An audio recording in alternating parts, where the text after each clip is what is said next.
வணக்கம் நண்பர்களே. இதுவும் முதல்வர் ஸ்டாலினுக்கான ஒரு பதிவு தான். இதற்கு முந்தைய பதிவு தான் இட்டிருந்தேன். அதனால தான் இதுவும் என்று குறிப்பிட்டேன்.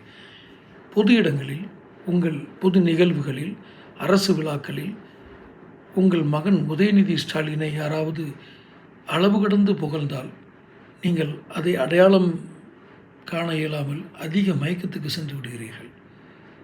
அந்த அதிக மயக்கம் உங்களுக்கு மட்டுமோ தனிப்பட்ட முறையிலோ அல்லது திமுகவிற்கு ஏதேனும் தாக்கத்தை ஏற்படுத்தினால் அது உங்கள் சார்ந்தது, உங்கள் கட்சி சார்ந்தது. ஆனால் நீங்கள் உங்கள் மகனை அளவு கடந்த புகழ்ச்சியினை கேட்கும் பொழுது நீங்கள் மயங்கி விழுவதால் தமிழகமே அந்த மயக்கத்தில் தாக்கம் ஏற்படுகிறது.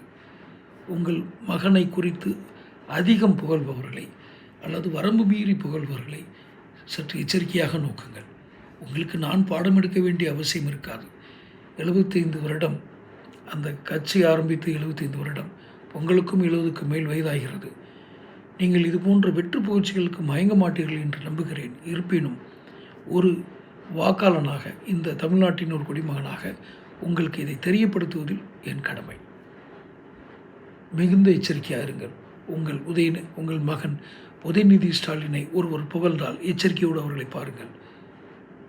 உங்கள் பாசையில் சொல்ல இருந்தால் பகுத்தறிவோடு பாருங்கள்.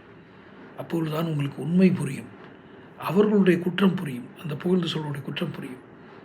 தொடர்ந்து சேனல் பாருங்கள், சப்ஸ்கிரைப் பண்ணுங்கள், நோட்டிஃபிகேஷன்கள் பதிவு பண்ணுங்கள். இந்த வீடியோ பிடிச்சிருந்ததுன்னா ஷேர் பண்ணுங்கள். நன்றி.